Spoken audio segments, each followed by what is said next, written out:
మనతో పాటు దాము బాలాజీ గారు సీనియర్ జర్నలిస్ట్ ఉన్నారు. వారితో ఒకసారి మాట్లాడదాం. సార్ నమస్కారం సార్. నమస్తే సార్ వల్లభనేని వంశీ అరెస్ట్ అవడంతో ఇప్పుడు జగన్మోహన్ రెడ్డి గారు బయటకు వచ్చి ఫైర్ అయిపోయారు సార్ చంద్రబాబు నాయుడు గారి పైన. ఆయనకి వార్నింగ్ ఇచ్చినట్టుగా కూడా వార్తలు వినిపిస్తున్నాయి. మరి ఏం జరిగే అవకాశం ఉంది అంటే జగన్మోహన్ రెడ్డి గారు కూడా రీసెంట్ టైంలో యాక్టివ్ అవ్వడం మనం చూస్తున్నాం కదా. మరి ఇప్పుడు చంద్రబాబు నాయుడు గారికి ఏం వార్నింగ్ ఇచ్చారు, మరి దీన్ని ఏ విధంగా చూస్తారు సార్? వల్లభనేని వంశీని అరెస్ట్ చేయడం మనం చూసాము. దాంట్లో ఒక వివాదం ఉంది. అదేంటంటే వల్లభనేని వంశీ తెలుగుదేశం పార్టీ కార్యాలయం మీద దాడి చేయించాడు అనేది, ఆయన వచ్చినట్టుగా ఏమీ లేదు కానీ దాడి చేయించాడు అనేది ప్రధానమైన ఆరోపణ. సో ఆ దాడి చేసిన వాళ్ళలో 88 మంది మీద కేసులు పెట్టారు. 45 మందిని ఇప్పటివరకు అరెస్ట్ చేశారు. వల్లభనేని వంశీని కూడా ఎప్పటి నుంచి అరెస్ట్ చేయాలని చూశారు కానీ చేయలేదు. వల్లభనేని వంశీ A71గా ఉన్నాడు. 8871వ వ్యక్తిగా ఉన్నాడు. అంటే అతనికంటే ముందు ఇంకా 25 మంది అరెస్ట్ కాకుండా ఉన్నారు. ఇతన్ని ఎందుకు చేశారు? అది కాకుండా ఆయన A71 కాకుండా A1గా అరెస్ట్ చేశారు ఇప్పుడు. అయితే ఇది డిఫరెంట్ కేసు. నిజానికి దాడి చేసిన కేసులో ఇతను అరెస్ట్ చేయాల. ఇది కిడ్నాప్ కేసు. ఇది కేసు ఏంటంటే నిన్న నేను ఎక్స్ప్లెయిన్ చేశాను. తెలుగుదేశం ఆఫీస్లో ఆపరేటర్గా ఇన్ఛార్జిగా ఉంటున్న ఒక దళిత నాయకుడు అతను కేసు పెట్టాడు. ఏమని ఇట్లా ఈ 80 మంది మీద కంప్లైంట్ ఇచ్చింది అతను అనమాట. సో ఇక్కడ 2 వెర్షన్లు ఉన్నాయి. తెలుగుదేశం వెర్షన్ ఏంటంటే అతని పేరు సత్యేంద్ర అనేది ఉంది, పేరు మర్చిపోయాను. సో అతన్ని వీళ్ళు కిడ్నాప్ చేసి వైజాగ్ తీసుకెళ్ళి అక్కడ అతన్ని కొట్టి అతని దగ్గర ఒక వీడియో చేయించి, నేను అసలు ఆ రోజు లేను, నాకు తెలియదు, నేను కంప్లైంట్ ఇవ్వలేదు, పోలీసులు సాక్షి సంతకం మాత్రమే తీసుకున్నారు, నేను ఒకవేళ కంప్లైంట్ నా పేరుతో ఉంది కాబట్టి నేను విత్డ్రా చేసుకుంటున్నాను అనేది ఒక వీడియో రికార్డ్ చేయించారు. దాని తర్వాత అతన్ని కోర్టులో కూడా ప్రవేశపెట్టారు. జస్టిస్ హిమబిందు ముందు కోర్టులో ప్రవేశపెట్టి అక్కడ కూడా ఆయన వాంగ్మూలం ఇచ్చాడు. సో ఇది జరిగిస్తే ఏమవుతుందంటే అసలు కేసే లేకుండా పోతుంది. కంప్లైంట్ ఇచ్చినోడే వెనక్కి తీసుకుంటే కేసే ఉండదు కదా.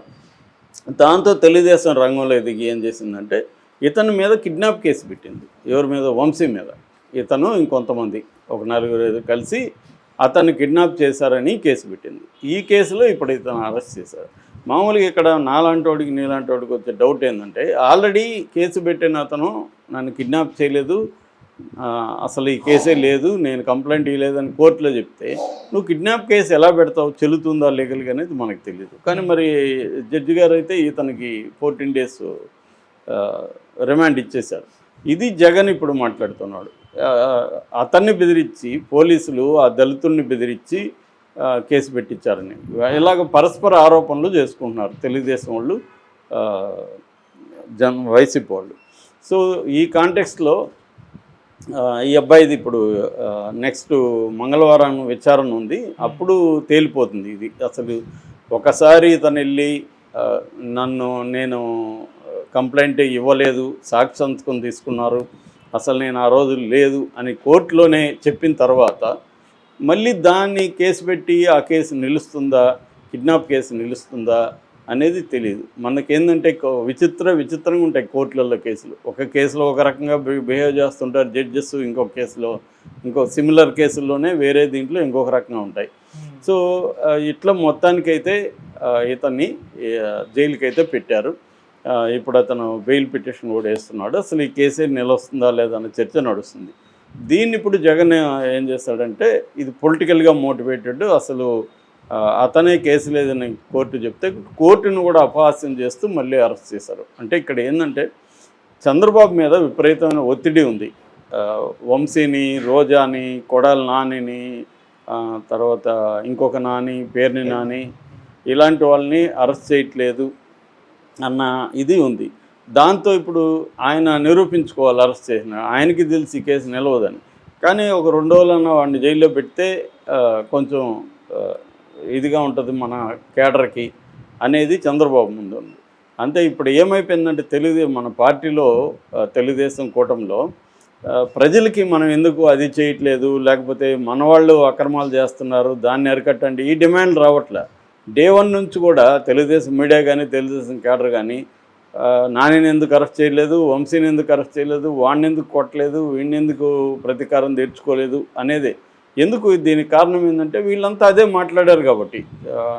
రెడ్ బుక్ అని మాట్లాడాడు, నేను ఒక్కొక్కటి తోలు తీస్తా అని మాట్లాడి కడ్డాయిల మీద పరిగెత్తా, ఇవే కదా వీళ్ళు ఎన్నికల్లో మాట్లాడింది. కాబట్టి నేచురల్గా వాళ్ళు కేడర్ ఏమడుగుతారు, వచ్చి 9 నెలలు అయింది కదా, మీరు ఇంకా ఎందుకు కడ్డాయిలతో పరిగెత్తట్లేదు, ఎందుకు అరెస్టులు చేయట్లేదు అనేదే వీళ్ళు డిమాండ్ చేస్తున్నారు తప్ప ప్రజలకి ఈ హామీలు ఇచ్చారు, ప్రజలకి ఇవి మేలు చేస్తామని చెప్పారు, ఇవి ఎందుకు చేయట్లేదు, ప్రజలు అడుగుతున్నారు, ప్రజల సమస్యలను పరిష్కరించట్లేదు, ఇవి మేజర్గా పెట్టట్లేదు. అసలే పెట్టట్లేదని చెప్పలేము. కొంతమంది తెలుగుదేశం కేడర్ కూడా ఇవన్నీ చెప్తున్నారు, మేము కంప్లైంట్ ఇచ్చి 2 నెలలు అయింది పట్టించుకోలేదు, మా ఊరికి సమస్య ఉంది పట్టించుకోలేదని కూడా పెడుతున్నారు. కానీ ఓవరాల్గా ముఖ్యంగా మీడియా అయితే ఎందుకు చేయట్లేదని ఎడిటోరియల్సే రాస్తున్నారు. మన రాధాకృష్ణ కొత్త పలుకులో ఎప్పుడో ఒకసారి ఇదే రాస్తుంటాడు, ఎందుకు వాళ్ళ మీద చేయట్లేదని. సో ఇది చంద్రబాబు మీద ప్రెజర్ ఉంది.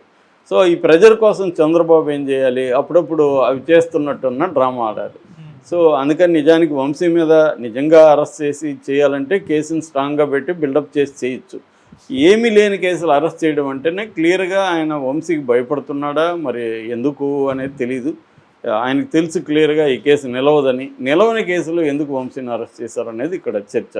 అయితే జగన్ కాంటెక్స్ట్ ఏంటంటే, జగన్కి చంద్రబాబు మధ్య ఒక ప్రధానమైన తేడా ఏంటంటే, చంద్రబాబుకి ఉండే సపోర్ట్ సిస్టమ్స్ జగన్కి లేవు. చంద్రబాబు ఏంటంటే ఒక 45 ఏళ్ళ పీరియడ్లో ఆయనకి లాంగ్ విజన్ ఉంది. తాను ఇంకొక 20 ఏళ్ళ తర్వాత కూడా గట్టిగా ఉండాలంటే మనకి సపోర్ట్ సిస్టమ్స్ ఉండాలని ఆయన అర్లీ డేస్ నుంచే కూడా ఆయన బాగా అర్థం చేసుకున్నాడు వ్యవస్థని. సో మన అధికారంలో ఉన్నా లేకపోయినా వ్యవస్థల్లో మన మనుషులు ఉంటే వాళ్ళు మనకి నమ్మకంగా పనిచేస్తారని ఆయన ఫర్ ఎగ్జాంపుల్ లీగల్ సిస్టంలోకి తనే కొంతమంది, అది కూడా కమ్మ సెక్షన్లో ఉండే మంచి క్లవర్ పేద కమ్మోళ్ళని సెలెక్ట్ చేసుకొని వాళ్ళని ఫైనాన్స్ చేసి వాళ్ళ లాయర్లు జడ్జిలుగా వెళ్ళేట్టుగా చూసుకున్నాడు. సో తన మనుషులు ఆ రంగంలో పనిచేస్తుంటారు, కింది కోర్టు నుంచి పై కోర్టు వరకు తన మనుషులు ఉంటారు. అట్లాగే ఏజెన్సీలు సిబిఐ కావచ్చు, ఈడీ కావచ్చు, అన్ని ఏజెన్సీ తన మనుషులన్నా పెడతాడు, లేకపోతే అక్కడ ఉన్న వాళ్ళన్నా కొనేస్తాడు.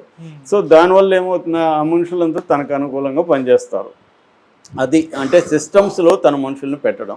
అట్లాగే ఆయన లక్ ఏంటంటే కమ్మ సామాజిక వర్గం బిజినెస్ కమ్యూనిటీ కాబట్టి ప్రపంచవ్యాప్తంగా ఇండస్ట్రియలిస్టులు కావచ్చు, ట్రేడింగ్లో కావచ్చు, అనేక రంగాల్లో వాళ్ళు ఉంటారు కాబట్టి వాళ్ళతో నెట్వర్కింగ్ని బాగా చేసుకోవడం, వాళ్ళకి కావాల్సినవి ప్రొవైడ్ చేయడం, అట్లా కులం అనేది ఆయనకి బాగా ఉపయోగపడుతుంది. ఈయన కూడా జాగ్రత్తగా దాన్ని చూసుకుంటాడు. మూడవది మీడియాని కూడా ఆయన ముందు నుంచి ఈనాడు లేకపోతే ఆయన సీఎం అయ్యిండేవాడు, రామారావు దిగిపోయిండేవాడే కాదు. అప్పట్లో రామారావుకి యాంటీగా చంద్రబాబుకు అనుకూలంగా ఈనాడు పెద్ద పాత్ర పోయింది. దాని తర్వాత జ్యోతి అమ్మేస్తున్నప్పుడు జ్యోతి కూడా ఈయన సామాజిక వర్గం వాళ్ళదే. దాని తర్వాత ఈయన రాధాకృష్ణ పెట్టి జ్యోతికి ఫైనాన్స్ ఇచ్చి నడిపిస్తున్నాడు. అలాగా ఈయన ప్లాన్డ్గా మీడియాని ముందు నుంచి కూడా, అసలు మీడియా ఈ రోల్ రాకముందు నుంచి కూడా నడిపిస్తున్నాడు. సో మీడియా ఇలాగా ఆయన కులము, మీడియా వ్యవస్థల్లో తన మనుషులు ఇవన్నీ పెట్టుకోవడం ద్వారా ఏమైందంటే ఆయనకి అధికారంలో ఉన్నా లేకపోయినా, ఇప్పుడు జగన్ని చూసాం, జగన్ వచ్చిన 2-3 ఏళ్ళు కోర్టుల ద్వారా జగన్ని ఎన్ని ముప్పతిప్పలు పెట్టాడో మనం చూసాం చంద్రబాబు. అట్లాగే చంద్రబాబు మనుషుల్ని అరెస్ట్ చేసినప్పుడు చంద్రబాబు ఎలా బిహేవ్ చేస్తుంటాడు, జగన్ ఎలా బిహేవ్ చేస్తుంటాడు చూడండి మీరు. ఇప్పుడు ఫర్ ఎగ్జాంపుల్ రఘురామకృష్ణరాజు అరెస్ట్ అయ్యగానే ఆగమేఘాల మీద చంద్రబాబు సుప్రీంకోర్టు నుంచి రఘురామకృష్ణరాజు బెయిల్ తెప్పించగలిగాడు. అట్లాగే మన ఆయన అచ్చెన్నాయుడిని రమేష్ హాస్పిటల్లో, ప్రైవేట్ హాస్పిటల్లో మామూలు కోర్టులు చెప్పవు ఎప్పుడు, కానీ ఈయనకి ఉన్న ఇన్ఫ్లుయెన్స్ ద్వారా ప్రైవేట్ హాస్పిటల్లో పెట్టుకొని ఆయన బ్రహ్మాండంగా మంచి బెడ్ వ్యవహారాలు అక్కడ పెట్టించగలిగాడు, జైలుకు పోనీయకుండా. అలాగే చంద్రబాబు ఒక రోజు కూడా జైలుకు పోనీయకుండా తన మనుషుల్ని చూసుకోగలిగిన పరిస్థితి ఉంది. కానీ జగన్ వాపోతుండడం తప్ప అతని పని ఈ పాటికి తీసుకుని వచ్చి ఉండాలి వంశీని. జగన్ అదే చంద్రబాబు అయితే ఈ పాటికి వంశీని తీసుకొని వచ్చి ఉండేవాడు. అంటే వ్యవస్థలని మేనేజ్ చేసి వ్యవస్థల్ని తనకు అనుకూలంగా నడిపే విధంగా చేయడంలో చంద్రబాబుని మించిన వాళ్ళు దేశంలోనే ఇంకెవరు లేరు. ఇక్కడ కేసీఆర్ పరిస్థితి కూడా అదే. కేసీఆర్కి వ్యవస్థలు కానీ, కులం సపోర్ట్ కానీ, మీడియా కానీ ఇవేవి కేసీఆర్ కూడా ఫెయిల్. కనీసం రాజశేఖర రెడ్డి కొంత గ్రహించాడు, కానీ అది ఆయన కూడా గట్టిగా కొంతవరకు సాక్షి పెట్టడం ఇవన్నీ రాజశేఖర రెడ్డి సక్సెస్ అయ్యాడు ఆ విషయంలో. కానీ జగన్ ఆ సాక్షిని కూడా దరిద్రంగా నడుపుతున్నాడు. సాక్షి కూడా అతనికి ఏం పెద్ద లేదు, మిగతా మీడియాని ఇన్ఫ్లుయెన్స్ చేయడం లేదు. తన కులాన్ని తనే పక్కన పెట్టే కులం వాళ్ళే జగన్ పేరు చెప్తే వాళ్ళు ఇంతెత్తు లేస్తున్నారు. ఇక వ్యవస్థల్లో తన మనుషులు వెరీ వెరీ రేర్. సో ఇది జగన్ బలహీనత. అందుకని ఎప్పుడైనా మనం బలహీనత ఎప్పుడు బయటపడతా అంటే అధికారం ఉన్నప్పుడు నీకు బలం ఉన్నట్టే కనబడుతుంది. అధికారం లేనప్పుడే నీ నిజమైన బలం ఏందో తెలుస్తుంది. నిజంగా నీ చుట్టూ ఎవరున్నారు, నీ వ్యవస్థల్లో నీ బలం ఏముందనేది తెలుస్తుంది. ఇక్కడ జగన్ వీక్గా ఉండి చంద్రబాబుని తిట్టడం వల్ల లాభం ఏముంటాయి? జగన్ కూడా అదే పని చేశాడు గతంలో. చంద్రబాబు మనుషులను అరెస్టులు చేయించాడు. కానీ చంద్రబాబుకు ఉండే బలం వల్ల వాళ్ళని మేనేజ్ చేసుకోగలిగాడు. జగన్ అధికారంలో ఉండి కూడా చంద్రబాబుతో ఫైట్ చేయడానికే జగన్కి 2 ఏళ్ళు సరిపోయింది. ఈ లోపల కరోనా వచ్చింది. అది జగన్ పరిస్థితి.